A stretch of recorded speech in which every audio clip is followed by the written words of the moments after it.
వేదికలు అంటే ఒక సెషన్స్ మనం అలాంటివి పెట్టుకోవడం మనకి అలవాటు. కానీ ఈరోజు ఏంటి అంటే మీ లోపల ఉన్న ఆ మేధో సంపత్తిని పిల్లలకు అందజేయడం కోసం, అంటే ఇక్కడికి వస్తే మీకు ఒక ఆలోచన అసలు ఏం చేస్తున్నాం అనేది, నలుగురం కలిసి ఎవరికి వారు కూర్చొని రాయడం వేరు, నలుగురం చర్చించుకొని రాస్తే ఇంకా దానికి ఒక మంచి పవర్ వస్తుందనే ఉద్దేశంతో మరి మీ అందరినీ ఇక్కడికి పిలిపి ఆహ్వానించడం, మరి ఆహ్వానాన్ని మన్నించి మీరు అందరు రావడం చాలా సంతోషం.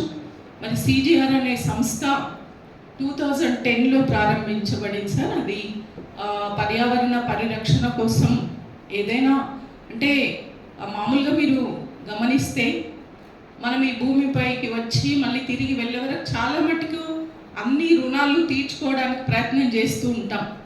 చాలా మటుకు మాట్లాడుతూ ఉంటాం, పితృ రుణం, మాతృ రుణం, గురు రుణం, ఇట్లా ఎన్నో రుణాల గురించి మనం మాట్లాడతాం. కానీ మరి మన భూమాత రుణం గురించి చాలా తక్కువగా చర్చిస్తూ ఉంటాం. మరి ఆ రుణం తీర్చుకోకుండా మనం ఈ భూమిపైకి వచ్చి ఇక్కడున్న ఇంత ప్రకృతి సంపదను వాడడమే కాదు, దాన్ని బాగా పాడు చేసి, శక్తి మేరకు పాడు చేసి, దాన్ని ఏం చేయకుండా వెళ్ళిపోవడం అనేది మరి ఎంతవరకు కరెక్ట్ అనేది మనందరం ఆలోచించాల్సిన అవసరం ఉంది. కాబట్టి మనం నెక్స్ట్ జనరేషన్స్కి ఏమి ఇచ్చి వెళ్తున్నాం, మరి మన వాళ్ళు మనకేమి ఇచ్చారు, మనం మన పిల్లలకి వాళ్ళు ఇచ్చిన దానికంటే ఇంకా కొంచెం మెరుగు చేసి ఇవ్వాలి కదా. ఏదైనా మనం ఇచ్చేటప్పుడు ఒక స్కూల్ ఉంది అంటే ఇంకా దాని బెటర్ ఫెసిలిటీస్తో ఇవ్వాలి, ఇంకా ఏదైనా ఉంది అంటే ఇంకా మనం ఇంప్రూవ్మెంట్ గురించి ఆలోచిస్తాం నెక్స్ట్ జనరేషన్స్ కోసం. కానీ ఒక పర్యావరణం అనగానే మనం ఎవ్వరం కూడా దాని గురించి ఆలోచించట్లేదు. అసలు ఒక్కొక్క రోజులో అసలు మదర్ ఎర్త్కి ఎంత భారం పెరిగిపోతుంది. ఇది మన అందరం కలిసి ఆలోచిస్తే నిజంగా తీర్చలేని సమస్య.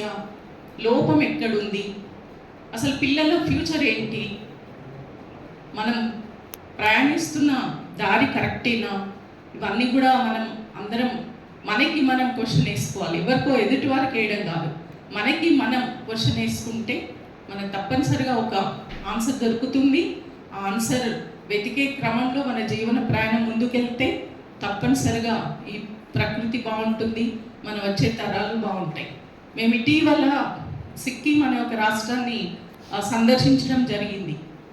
అంటే అక్కడ వెళ్ళిన తర్వాత అంటే ఇక్కడ చూసి నిరాసక్తత, అంటే 16 సంవత్సరాల నుంచి అల్లు పెరుగని పోరాటం చేసినప్పుడు నిజంగా చెప్పాలంటే ఓపెన్గా అపజయాలే చాలా ఉంటాయి, విజయాలు ఎక్కడో కొన్ని ఉంటాయి.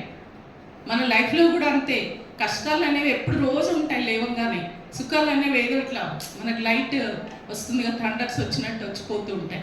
అట్లా ఏదైనా మనం ఒక సామాజిక కార్యక్రమం చేపట్టినప్పుడు ఎన్నో ఛాలెంజెస్ ఫేస్ చేయాలి. ఒక్కొక్కసారి చాలా నీరసం వస్తుంది, అలసిపోతాం. అసలు అవసరమా ఇలాంటి సమాజం కోసం మన టైంని, మన టాలెంట్ని, మన డబ్బు